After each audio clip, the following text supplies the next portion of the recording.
Now comes the Newton's second law of motion. Now the second law of motion basically gives the definition of force.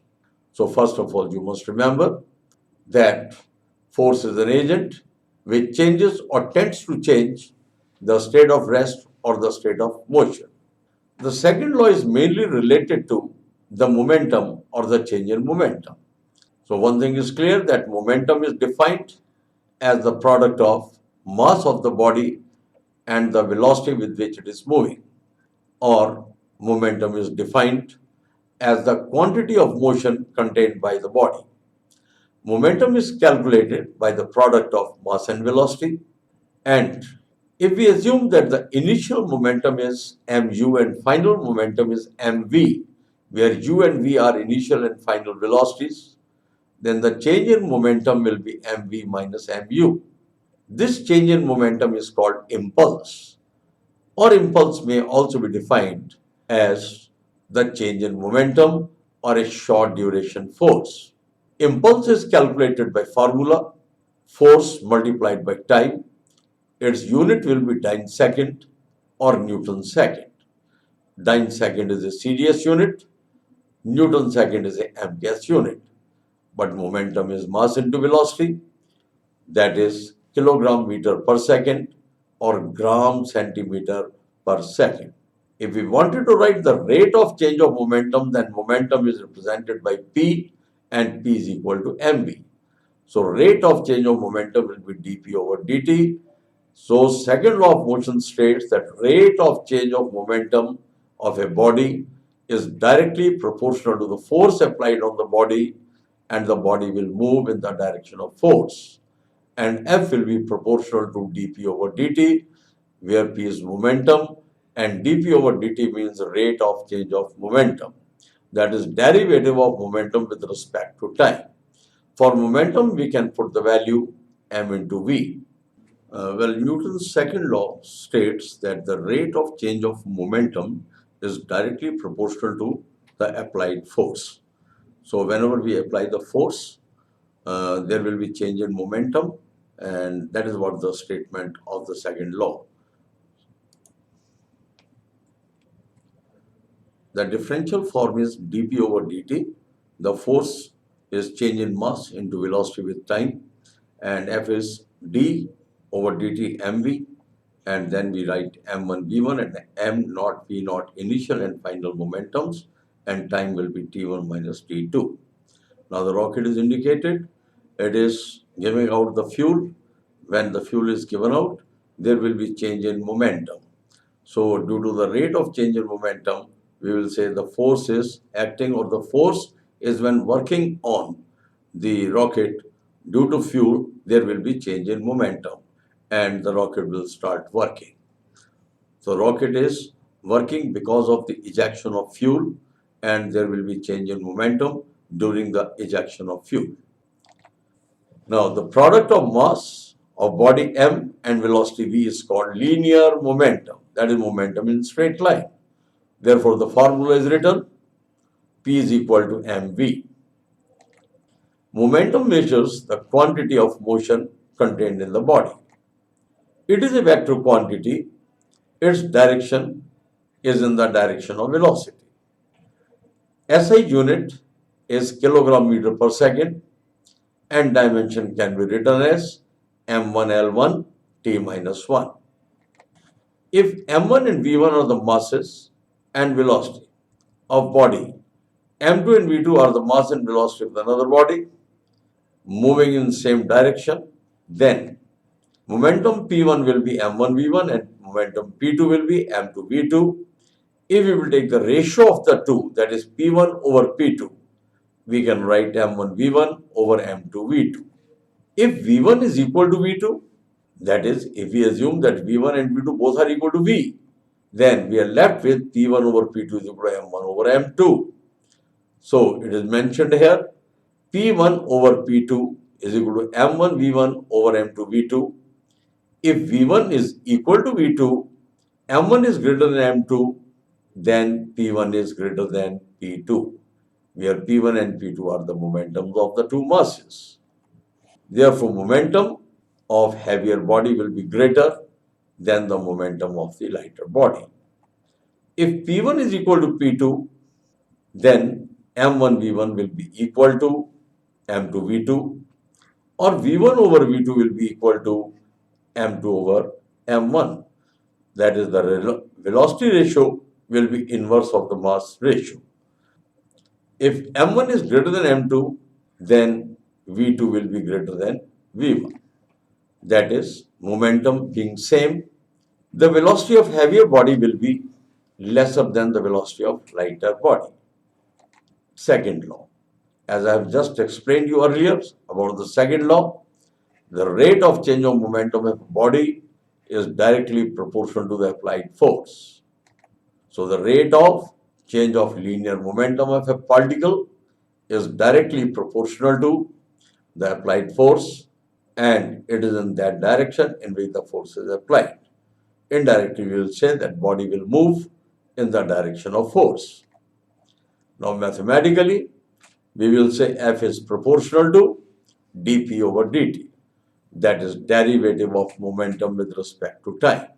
This is called rate of change of momentum. Or F is equal to K into dP over dt.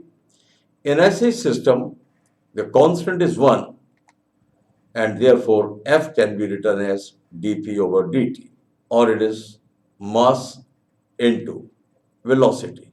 But if we take mass into dV over dt, it will become ma. So force is equal to ma. This definition of force gives the absolute units of force. The CDS absolute unit of force will be dyne, whereas MKS absolute unit of force will be, that is, Newton. 1 dyne is the force acting on a mass of 1 gram, producing in it an acceleration of 1 centimeter per second square, whereas in MKS system, 1 Newton is the force acting on a mass of 1 kilogram, producing in it an acceleration of 1 meter per second square. Absolute units of force are always constant at all the places, whatsoever the place may be. But there are other units, that is, when the body is ascending or descending, then we don't consider the value of A, rather we consider the value of G. A will be replaced by G, and the formula will become F is equal to mg. But that will give the gravitational units of force. The gravitational units will be either gram weight or kilogram weight. 1 gram weight will be 980 dynes, whereas 1 kilogram weight will be 9.8 newtons. But F is equal to mg, they are the gravitational units of force. They are not constant at all the places. So practically we don't consider these units because G will be different at different places depending upon whether the place is at the sea level or at the mountain or at the ground level. So the place will indicate what should be the value of G. When mass is constant or A is equal to F over m, then A is inversely proportional to M. If mass will increase, acceleration will decrease, and vice versa. First law can be obtained from the second law. Now, there is an example regarding the increasing momentum. Example is on increasing the momentum of a body by 100%. The increase in kinetic energy will be how much? To have the solution, energy is calculated by formula P square over 2m, where P stands for momentum, m stands for mass. Then E2 over E1 according to the above formula can be written as P2 square over P1 square. If we put the values of P2 and P1, it will become 4. Now E2 over E1 is 4. So we have to get the value of E2 minus E1 over E1. Now E2 is basically 4, E1 is 1 over 1, and E2 minus E1 over E1 will become 3.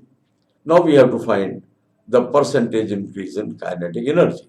So E2 minus E1 over E1 multiplied by 100, that is 3 multiplied by 100, and it will become 300%. Now another example, the mass of the body is given 2 kilograms. The speed is given as 100 meters per second. It is hitting a wall and rebounds. with same speed. So speed is not changing. If contact time is 1 over 50 seconds, then we have to find the force applied by the body on the wall. Now, initial momentum of the body is mv, that is 2 into 100, 200 Newton seconds. The change in momentum of the body will calculate. It will be minus 400 meters per second. Momentum given to the wall, that will be plus 400 Newton seconds. The time is known to us, 1 over 50 seconds. Momentum per second will be 400 over 1 over 50. And this number will be calculated as 2 into 10 to the power 4 Newton. And that is the force applied by the body on the wall. Now, in another example, a jet of water means that is the force of water. Jet of force means narrow tube. What is coming for a narrow tube and its momentum is very large.